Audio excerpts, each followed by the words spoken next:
Jak vnímáte s odstupem času sametovou revoluci? Co to je? Pardon. Listopad 1989. To byl podvod, aspoň teda podle mého a podle toho, co vím.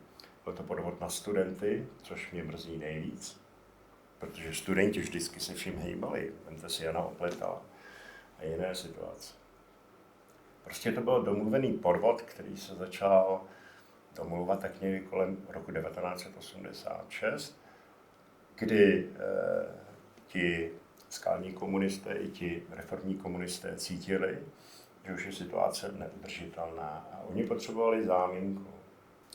Když si vezmu, že ten průvodčas z Vyšehradu našel po náměstí, kde se měl postupně rozejít, tak jeden estébák ten průvod nasměroval na Národní třídu. V tu chvíli už tam stáli těžkooděnci. Jak se tam dostali tak rychle? Byly tenkrát mobilní telefony, byly maximálně vysílačky, ale přeskupit takové množství policistů, elitního útvaru s boubuškama, to je tak na hodinu. A navíc k tomu musí dát někdo z vedení rozkaz, čili museli by zavolat generálnímu tajemníkovi, ten by musel říct jo, Lorenc by je musel zvednout z postelí a oni by dorazili na Národní. Hodina a půl, ale oni tam už čekali. Proto tvrdím, že to byl podvod.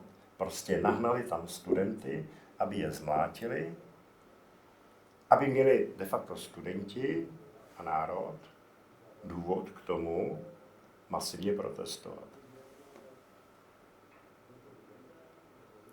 17. listopad byl obchod.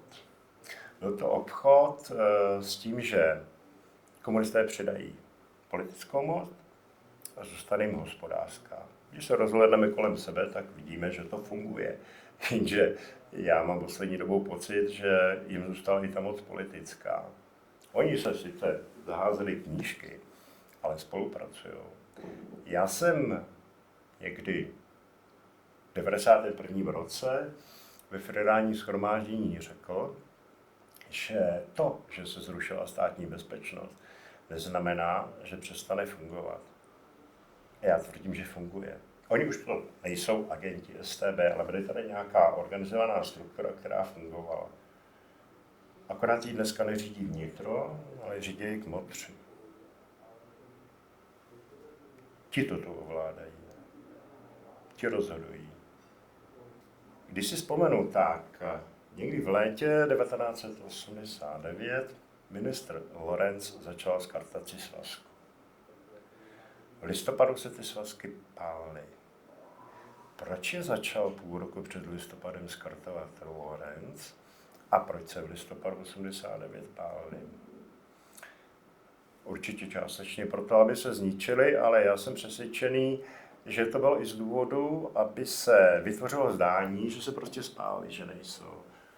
Já jsem přesvědčený o tom, že už tehdy byly určeny klíčové osoby a na ty osoby se ty svazky prostě schovaly od trezoru někam. Takže ty lidé jsou vydíratelní. Dneska se protestuje, že je Andrej Babiš agentem StB. Soud nic takového ostatně neřekl. On konstatoval, že pan Babiš podal žalobu na nesprávný orgán. Ale říká se všude, že agent byl. Já tady teďka neřeším, jestli byl nebo nebyl. Ale pokud se takovýmhle způsobem skartovaly svazky, kde máme jistotu, že v každé polistopadové vládě nebyl agent, nebo nebyli agenti státní bezpečnosti. Pochopitelně, že neřídil pan Lorenc nebo vnitro, ale jak říkám, řídí je kapitál. Peníze rozhodují o tom, co se v téhle zemi bude dít. Některé strany tady hlásají, že zruší EET. To je nesmysl. Už je to něčí biznis. Ten člověk si ho nechá vzít? Nevěřím tomu.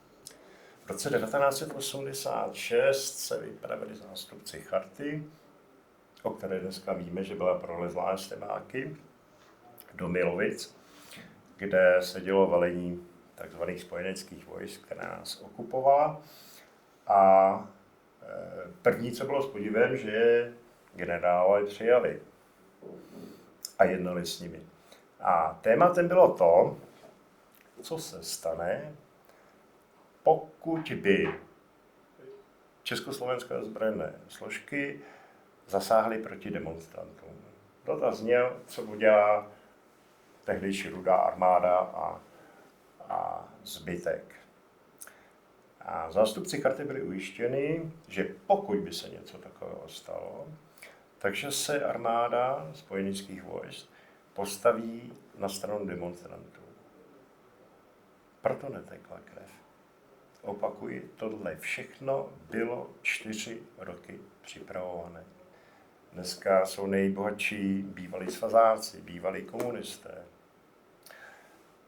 Generál Zbytek, který chtěl poslat tanky na Prahu nebo letadlo nad Letenskou pláň, tak je výborný podnikatel. Všichni tihle lidé bohatnou a zbohatli strašně rychle. Na úkor nás všech. To byla ta sametová revoluce. Byl to podvod.